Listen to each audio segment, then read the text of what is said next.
বরানগর মঠ যখন প্রথম স্থাপিত হয় তখন কলকাতা শহরে ইংরেজদের প্রাদুর্ভাব খুব বেড়ে যায়। চৌমাথা, গলির মোড়ে, হাটে বাজারে ইত্যাদি স্থানে ইংরেজ পাদ্রীরা দাঁড়িয়ে লেকচার করত আর হিন্দু ধর্মের নিন্দামন্দ আর গ্লানি করত। পুরুষ ছাড়াও সেই দলে একদল মেয়েকে নিয়োগ করা হয়েছিল। তারা সকলেই ছিল দেশীয় স্ত্রীলোক।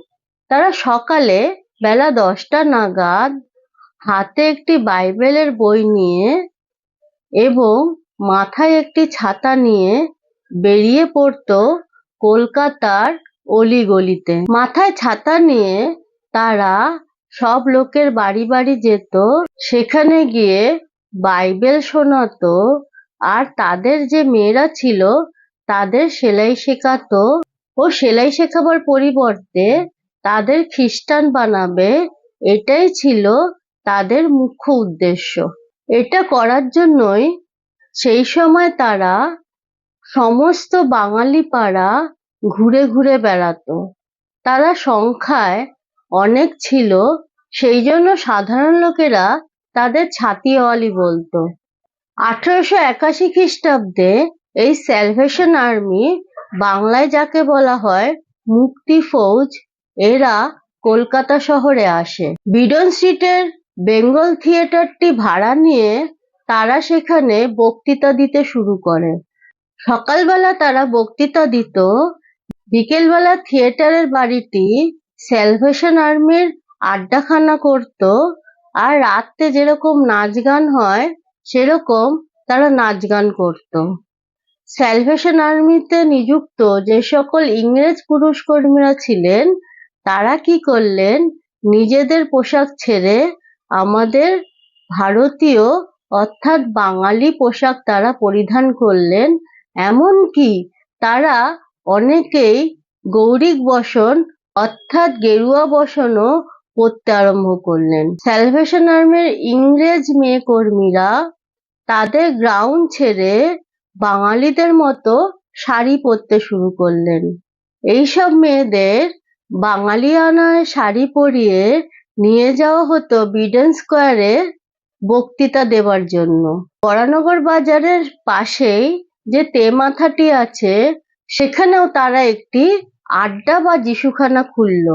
তাদের এই ছোট ছোট আড্ডাখানাকে সাধারণ লোকেরা যিশুখানা বলতো। আইরিটোলা নিবাসী দীননাথ সেন নামক একজন ব্যক্তিও খ্রিস্টান হয়ে এই স্যালভেশন আর্মিতে যোগ দিলেন। লোকটি সরল, ভক্তিমান এবং নিরহ প্রকৃতির ছিলেন। ভাবাবেশে এই দীননাথ সেন কখনো কখনো নাচও করতেন, সেই জন্য স্যালভেশন আর্মির অন্যান্য লোকেরা তাকে সেন দ্য জাম্পার অর্থাৎ লম্ফনকারী সেন বলেও ডাকতেন। যাই হোক, এই স্যালভেশন আর্মি কোথা থেকে খবর পেয়েছিল যে বরানগরে একটি বাড়িতে কয়েকজন যুবক অবিবাহিত অবস্থায় বাস করেন, তারা বেশ ঈশ্বর অনুরাগী। এইসব ছোড়াগুলিকে জালে ফেলে যদি একবার খ্রিস্টান বানানো যায় তবে স্যালভেশন আর্মির ব্যবসাটা খুব জমবে। এই চিন্তা ভাবনা করে স্যালভেশন আর্মি থেকে প্রথমে 2জন লোককে পাঠানো হলো। এই 2জন লোক যদিও দেশীয়, কিন্তু তারা খ্রিস্টান ধর্ম গ্রহণ করে তাদের নামকরণ ইংরাজি করেছে। এমনকি দীননাথ সেন, যাকে সকলে সেন দ্য জাম্পার বলে, তাকেও পাঠানো হয়েছিল। যদিও এই সেন বুড়ো ছিলেন খুব সাদাসিধে এবং তিনি কোনো ধরনের মারপ্যাচ বুঝতেন না, কিন্তু অন্য যে 2জনকে পাঠানো হয়েছিল তারা ছিল খুবই চতুর। এই 2জন প্রথমে বরানগর গিয়ে খুব ভক্তি দেখিয়ে বাইবেল খুলে নরেন্দ্রনাথ ও তার গুরু ভাইদের শোনাতে লাগলো। কয়েকদিন পরপর ঘন ঘন যাতায়াত করে রামকৃষ্ণদেবের পার্শ্বদের সঙ্গে তারা একটা ঘনিষ্ঠতা স্থাপন করলো। প্রথমে তারা এমন ভাব দেখাতে লাগলো যে তারা যিশুর কতই না ভক্ত। কিন্তু ক্রমে ক্রমে তাদের স্বরূপ খুলতে লাগলো। তখন তারা একদিন শশী মহারাজ সহ অন্যান্য পার্শ্বদের খ্রিস্টান হওয়ার প্রস্তাব করল। তারা বলল, যিশু ছাড়া অন্য কেউ মানুষকে মুক্তি দিতে পারে না বা আলোর পথ দেখাতে পারে না।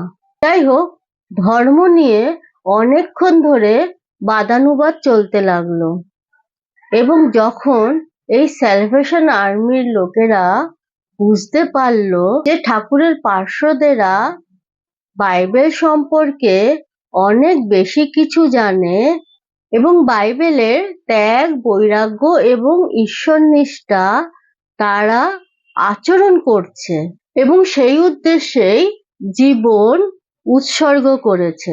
অন্যদিকে স্যালভেশন আর্মির লোকেরা দেখলো নিজেদের সাথে তুলনা করে যে নিজেরা কি করছে। স্যালভেশন আর্মির লোকেরা কিছু পয়সা বা বৃত্তি পাওয়ার লোভে নিজেদের হিন্দু থেকে খ্রিস্টানে পরিণত করেছে এবং তাদের মনে খ্রিস্ট ধর্মের প্রতি কোনো ভক্তি না থাকা সত্ত্বেও তারা নিজেদেরকে খ্রিস্টের খুব অন্তরঙ্গ ভক্ত বলে দাবি করছেন। এমন ভাব দেখাচ্ছে যে তারা খ্রিস্ট ধর্মের প্রতি কত অনুগত, কিন্তু প্রকৃতপক্ষে তারা শুধুমাত্র কিছু পয়সার লোভে এই কাজ করছে। যখন তারা বুঝতে পারলো যে কোনো উপায় এই ঠাকুরের পার্শ্বদ যুবক সন্ন্যাসীদের কোনো মতেই খ্রিস্ট ধর্ম গ্রহণ করাতে পারবে না, তখন তারা একটি অন্য পথ অবলম্বন করলো। তখন স্যালভেশন আর্মির এই দুই কর্মী ঠাকুরের পার্শ্বদদের বলল যে ওখানে অনেক যুবতী বিলেতি মেম সাহেব আছে, তাদের সাথে তোমাদের বিয়ে করিয়ে দেব যদি তোমরা খ্রিস্ট ধর্ম গ্রহণ করো। এই কদর্য কথা শুনে তো শশী মহারাজ রেগেই অগ্নিশর্মা। সে তাদেরকে খুব ভৎসনা করে সেখান থেকে তাড়িয়ে দিল এবং আর কোনোদিনও যাতে বরানগর মঠে তারা না যায় সে কথাও জানিয়ে দিল। পরবর্তীকালে কেউ কেউ বা যদি আসতো স্যালভেশন আর্মি থেকে, তবে বরানগর মঠে তাদের ঢুকতে দেওয়া হতো না। এরপরে বরানগর বাজারের কাছে যে যিশুখানাটি অর্থাৎ স্যালভেশন আর্মির আড্ডাখানাটি খোলা হয়েছিল সেটিও বন্ধ হয়ে গেল। পরবর্তীকালে তাদের আর কোনো খোঁজ খবর পাওয়া যায়নি। এই ঘটনাটি স্বামীজির ভাই মহেন্দ্রনাথ দত্ত লিপিবদ্ধ করে গেছেন। এর থেকে বোঝা যায় যে রামকৃষ্ণদেবের পার্শ্বদের কত রকম প্রলোভনের মধ্য দিয়ে তাদের জীবন উচ্চ আদর্শের দিকে এগিয়ে নিয়ে যেতে হয়েছিল। এটি শুনে আপনাদের ভালো লাগলে জানাবেন, আর আপনারা সকলে ভীষণ ভীষণ ভীষণ ভালো থাকবেন। আজ আসি। ওম শান্তি শান্তি শান্তি। হরি ওম তৎসৎ।